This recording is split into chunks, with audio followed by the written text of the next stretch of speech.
اعوذ باللہ من الشیطان الرجیم بسم اللہ الرحمن الرحیم اما بعد فقط قال حضرت محمد مصطفیٰ صلی اللہ علیہ وآلہ وسلم وتوبوا الی اللہ من ذنوبکم وارفعوا الیہ ایدیکم بالدعاء فی اوقات صلاتکم فإنها أفضل الساعات ينظر الله عز وجل فيها بالرحمة إلى عباده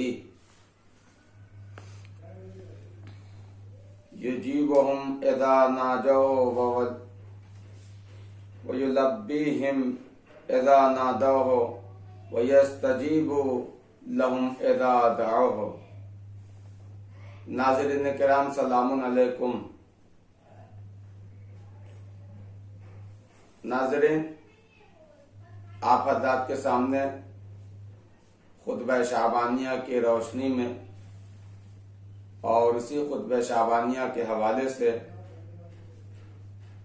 ہر روز ایک نئے عنوان اور الگ الگ موضوع سے گفتگو جاری ہے. آج کے ہمارے اس بیان کا موضوع ہے گناہوں کی توبہ.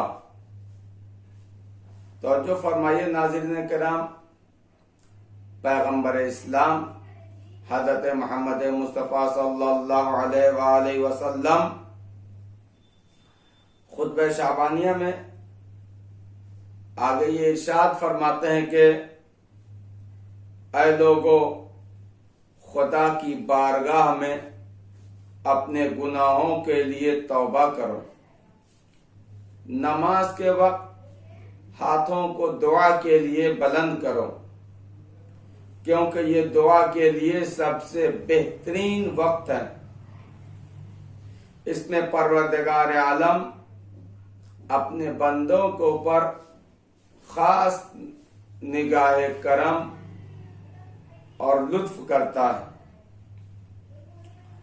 اور بندوں کی فریاد کا جواب دیتا ہے.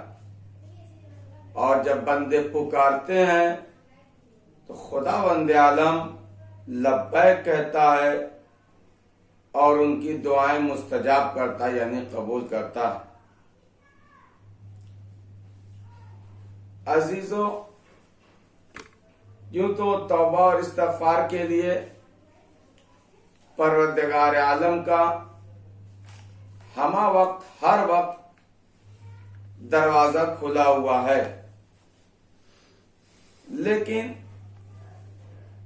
جو اہتمام اس ماہ رمضان المبارک میں توبہ اور استغفار کا ہے شاید کسی اور مہینے میں نہیں. اس لیے کہ پیغمبر اسلام نے اس مہینے کو، ماہ رمضان المبارک کو، ماہ مغفرت کے لفظ سے یاد کیا. مغفرت کا مہینہ. توجہ فرمائیے ناظرین کرام، توبہ کے حوالے سے دو چار باتیں، دو تین مراحل ہیں، دو تین جس کو یوں کہا کہ پوائنٹ، کہ توبہ کسے کہتے ہیں اور توبہ کیا چیز ہے، توبہ کب کرنے چاہیے، توبہ کے نکات کیا ہیں. پہلی بات یہ کہ انسان کی یہ کوشش ہونی چاہیے کہ گناہ نہ کرے، لیکن اگر گناہ سرزد ہو جائے تو اس سے مایوسی کا شکار نہ ہو. پروردگار عالم نے اس سے سختی کے ساتھ روکا اور فرمایا ہے کہ اپنے نفسوں پر ظلم کرنے والے خدا کی رحمت سے مایوس نہ ہو. دوسری جگہ قرآن مجید میں پروردگار عالم ارشاد فرما رہا ہے کہ انسان کے گناہ پہاڑ جیسے بڑے اور سمندر جیسے وسیع کیوں نہ ہو، خدا کی رحمت کی کوئی انتہا نہیں ہے. یعنی رحمت خدا کے آگے سب چھوٹا. دوسرا نقطہ یہ کہ کسی بھی گناہ کو ہلکا اور چھوٹا نہیں سمجھنا چاہیے، کیونکہ خدائے عظیم و برتر کی نافرمانی کوئی چھوٹا اور معمولی کام نہیں ہے۔ چھوٹا گناہ کو چھوٹا سمجھنا خود ایک بڑا گناہ ہے۔ تیسرا نقطہ، تیسری بات کہ جس طرح نافرمانی کو گناہ سمجھنا ضروری ہے، اسی طرح توبہ کو واجب جاننا بھی ضروری ہے، کیونکہ گناہ ایک بیماری ہے جو انسان کے روح کو بیمار کر دیتی ہے، اور اس کی دوا اور علاج توبہ اور استغفار ہے جو اسے شفا بخشتی ہے۔ جیسا کہ صادق آل محمد حضرت امام جعفر صادق علیہ السلام بیان فرماتے ہیں کہ جب انسان گناہ کرتا ہے تو اس کے دل پر ایک سیاہ دھبا پڑ جاتا ہے۔ گناہ جتنے زیادہ ہوتے جاتے ہیں وہ سیاہی اتنی ہی زیادہ پھیلتی جاتی ہے، یہاں تک کہ ایک دن اس کا پورا دل سیاہ ہو جاتا ہے اور تاریکی اس کے پورے وجود کو گھیر لیتی ہے، چھپا لیتی ہے۔ آپ فرماتے ہیں اس سیاہی کو بس ایک ہی چیز کے ذریعے سے دھویا جا سکتا ہے، اس سیاہی کو ایک ہی ذریعے سے ختم کیا جا سکتا ہے، اور وہ ہے توبہ۔ اس سیاہی کو دھونے کا بس ایک ہی راستہ ہے کہ انسان آب توبہ استعمال کرے۔ چوتھا نقطہ، ناظرین کرام توجہ فرمائیے، ہماری خلقت کا مقصد لقاء الہی یعنی خدا کی صفات سے متصف ہو جانا، یہی خلقت انسانی کا ہدف اور مقصد ہے، اور خدا کے صفات سے متصف ہونے کا واحد ذریعہ یہ ہے کہ انسان اللہ کی بندگی کرے۔ بندگی کے ذریعے ہی انسان خدا کی قربت حاصل کر سکتا ہے۔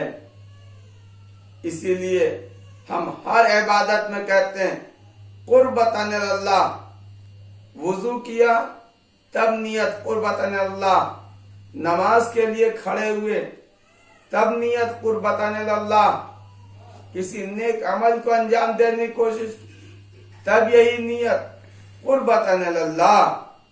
لیکن عزیزو، ہمارے ہر ایک عمل میں قربتاً اللہ کی نیت ہوتی ہے، لیکن گناہ ایک ایسی چیز ہے جو انسان کو خدا سے دور کر دیتی ہے۔ گناہ کے نتیجے میں انسان کے اندر بندگی کا جذبہ کم ہو جاتا ہے۔ توبہ در حقیقت خدا کی طرف لوٹنے کا نام، یعنی انسان یہ ارادہ کرے کہ وہ معصیت کی وادی سے نکل کر اطاعت کی بہشت میں داخل ہو۔ عزیزو، جیسا کہ یہ بات بیان ہوئی کہ توبہ کے لیے کوئی وقت معین نہیں ہے،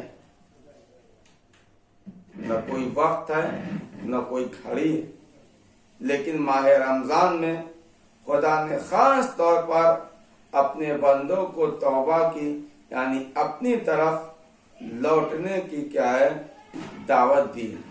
یہ بہترین ہمارے پاس موقع، گولڈن چانس ہے ہمارے پاس کہ ہم اپنے گناہوں کی مغفرت کے لیے، توبہ کے لیے خدا کی جانب سے لوٹ آئے۔ آگے پیغمبر اسلام بیان فرماتے ہیں کہ سب سے زیادہ بدبخت انسان وہ ہے جو اس مہینے میں نہ بخشا جائے۔ عزیزو، توبہ کرنے والے کے بڑے مراتب ہیں، بڑی فضیلت ہے.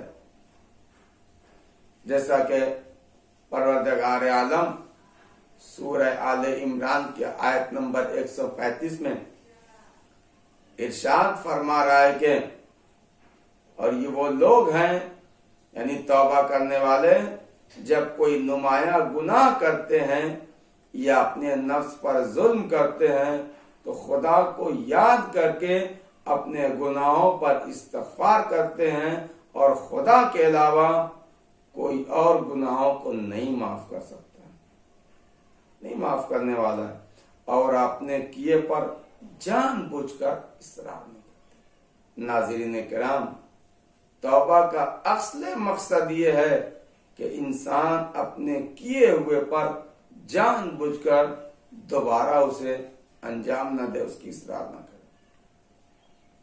اسی سورہ آل عمران کی آیت نمبر 136 میں پروردگار عالم ارشاد فرما رہا ہے کہ یہی وہ توبہ کرنے والے لوگ جن کی جزا مغفرت ہے اور وہ جنت ہے جس کے نیچے نہریں جاری ہیں، وہ ہمیشہ اسی میں رہنے والے ہیں اور عمل کرنے کی یہ جزا بہترین جزا ہے. ناظرین کرام، ہمہ وقت ہر وقت انسان کو خدا کی بارگاہ میں دست دعا بلند کرنی چاہیے، مغفرت کرنی چاہیے، توبہ کرنی چاہیے. توجہ فرمائیے ناظرین کرام، خاص طور سے یہ ماہ مبارک، ماہ رمضان جو دعاؤں کا مہینہ ہے، آپ دیکھتے رہتے ہیں، آپ ملاحظہ فرمائیں کہ ہر دن کی دعا الگ، ہر نماز کے بعد پڑھی جانے والی دعا الگ، رات میں پڑھی جانے والی دعائیں الگ، جیسے دعا افتتاح، سحری کے وقت پڑھے جانے والی دعا الگ، دعا سحر، اور شب قدر میں پڑھی جانے والی دعا. اگر غور کیا جائے، دیکھا جائے تو یہ پورا مہینہ دعاؤں کا مہینہ، دعاؤں سے بھرا ہوا.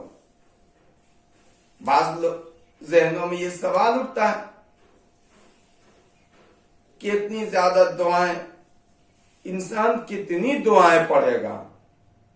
ایک طرف نمازیں بھی پڑھنا ہے، تلاوت قرآن بھی کرنا ہے، اتنی زیادہ دعائیں میں، اور انسان کو یہ کام، یہ سارے واجبات اور مصروفیات، کیا انسان بس ساری چیزوں سے ترک کر کے لگاتار دعائیں پڑھتے رہے؟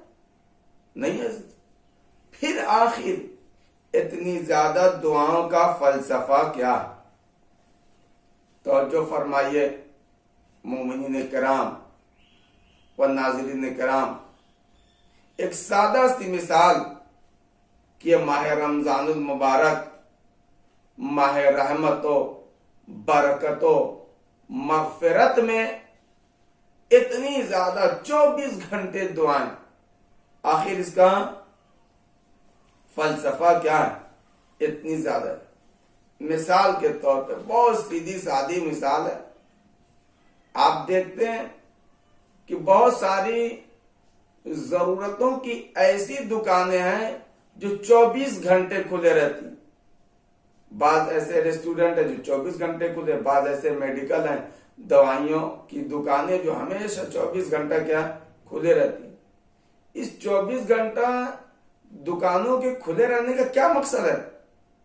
ہر وقت گراہک آئیں، ہر وقت خریدار آئیں کا نہیں، یہ آپ کی سہولت کے لیے ہے، یہ آپ کی آسانی کے لیے ہے. جب بھی آپ کو ضرورت ہو، ہم آپ کی ضرورت کو پورا کر سکیں، ہم آپ کی خدمت کر سکیں. ہم سے زیادہ آپ کے لیے سہولت ہے کہ جب بھی آپ کو اگر دوا کی ضرورت پڑی، 24 گھنٹے میڈیکل کھلا ہوا، آپ آگے دوا لے سکتے ہیں. ضرورت سامان کی پڑی، 24 گھنٹے دکانیں کھلی، آپ آئیں اور آ کے اپنی ضرورت کو پورا کرنے، اپنا مقصد حاصل کر لیں. بس ناظرین کرام، اسی طریقے سے پروردگار عالم نے اس ماہ مغفرت میں 24 گھنٹے کے لیے کیا ہے؟ دعاؤں کا سلسلہ جاری رکھا ہے. جب بھی تمہیں جہاں کہیں سے بھی فرصت ملے خدا کی بارگاہ میں آ جاؤ. خدا تم کو بخش دے گا، تمہارے گناہوں کو بخش دے گا. توبہ کا دروازہ ہر وقت کھلا ہوا ہے. لیکن عزیزو، دعا کے کچھ خاص اوقات ہیں، خاص وقت ہیں.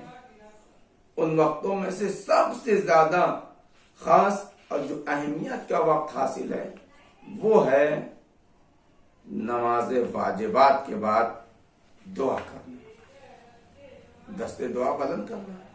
بس آخری بات ناظرین کرام، اتنی دعاؤں کے پڑھنے کا ایک اور مقصد ہے کہ ہم دعاؤں میں کیا ہے، غور و فکر کریں، سوچیں کہ دعا کرنے کا فلسفہ کیا ہے، دعا کرنے کا طریقہ کیا ہے، خداوند عالم سے اپنی بخشش کیسے کرائی جائے، خدا کی اپنے لیے مغفرت کیسے حاصل کی جائے. یہ جب آپ دعاؤں پر غور کریں گے، سوچیں گے، سمجھیں گے، تب بات واضح ہوگی. ناظرین کرام، بہت ساری دعائیں ایسی ہیں جو رمضان میں کثرت سے پڑھی جاتی ہیں اور تقریباً ہر نمازی کو کم و بیش دعا حفظی ہو جاتی، یاد ہو جاتی. جیسے دعا مغفرت ہے، انہی دعاؤں میں سے ایک دعا یہ بھی پڑھتے ہیں ہر نماز کے بعد، یا علیو یا علیمو یا غفورو یا رحیم. آخر کبھی ہم اس پر غور تو کریں، سوچیں تو اس دعا کا مطلب کیا ہے. یہ شناخت نامہ، یہ پہچان ہے. اس مہینے میں پروردگار عالم کے مہینے کا تعارف کرایا جا رہا ہے، پہچانوایا جا رہا ہے. جس دعا کی ابتدائی ان الفاظ سے ہو رہی ہے، اے وہ جو کیا ہے، بزرگ ہے، عظیم ہے، غفور ہے، بخشنے والا ہے، رحیم ہے، رحم کرنے والا. یہ دعا کا ادب اور طریقہ سکھایا جا رہا ہے کہ جب بھی ہم خدا کی بارگاہ میں جائیں تو خدا کی بزرگی اور برتری اور بلندی کا اظہار کریں اور اپنی ناتوانی کا اقرار کریں. اس کے بعد غور کری سیدھے، وَهُوَ السَّمِيعُ الْعَلِيمُ وَهُوَ السَّمِيعُ الْبَصِيرُ، یعنی اے وہ اللہ جو سننے والا بھی ہے، دیکھنے والا بھی ہے. عزیزو، جو ہمیں اگر اس کے یقین ہو جائے اس بات پر، جو ہم ہر نماز کے بعد دعا کرتے ہیں کہ هُوَ السَّمِيعُ الْبَصِيرُ، وہ سننے والا ہے، دیکھنے والا ہے، اگر اس پر یقین ہو جائے کہ خدا ہمیں دیکھ رہا ہے، ہمیں سن رہا ہے، تو باقی کسی کو دکھانے اور سنانے کی کوئی ضرورت ہی نہ رہ جائے گی. ہمیں یقین کامل ہونا چاہیے کہ خدا ہماری بات. اس کے بعد اسی دعا میں کہ وَهَذَا شَهْرٌ عَظَّمْتَهُ وَكَرَّمْتَهُ وَشَرَّفْتَهُ وَفَضَّلْتَهُ. یہ کیا ہے؟ اس مہینے کو خدا نے عظمت بخشی، شرافت بخشا، کرامت بخشا، رحمت عطا کی. ہم سب اس میں کیا داخل ہیں اور خدا کے مہمان ہیں، اور خدا کی اس عظمت و برکت و کرامت سے کیا ہے، شفیاب. اس کے بعد ایک جملہ اس میں پڑھتے ہیں کہ فرست سیامہ، یعنی یہ روزوں کا مہینہ خدا نے مجھ پر کیا ہے، روزہ واجب کیا ہے. اس کے بعد کیا ہے، انزلت فیہ القرآن، اسی ماہ مبارک رمضان میں قرآن کو نازل کیا. وجعلت فیہ لیلۃ القدر، اور اسی ماہ مبارک میں، اسی ماہ رمضان میں شب قدر قرار دیا. اس کے بعد آخر میں یہ دو فیاد المن ولا یمن علیک، یعنی یہ سب اس کا احسان ہے ہم بندوں پر، اس پر کسی کا احسان نہیں ہے. اور جو فرمان ناظرین کرام، یہ اللہ کا ہم بندوں کے اوپر احسان ہے، ہمارا اس کے اوپر احسان نہیں ہے. پھر آخر میں ہم یہی دعا مانگتے ہیں کہ اے پروردگارا، اس مہینے میں مجھ پر احسان فرمانا، مجھے جہنم کی آگ سے نجات عطا فرمانا، مجھے جنت میں داخل کر دے۔ ان مفاہیم اور ان معنی کی طرف انسان توجہ کرے گا تو واقعاً اس دعا کو پڑھنے میں لطف آئے گا، مزہ ہی کچھ اور ہوگا۔ پروردگار عالم اس مہینے میں، اس مبارک لمحات میں ہماری عبادتوں، توبہ اور استغفار اور دعاؤں کو اپنی بارگاہ میں شرف قبولیت عطا فرمائے۔ وآخر دعوانا ان الحمد للہ رب العالمین۔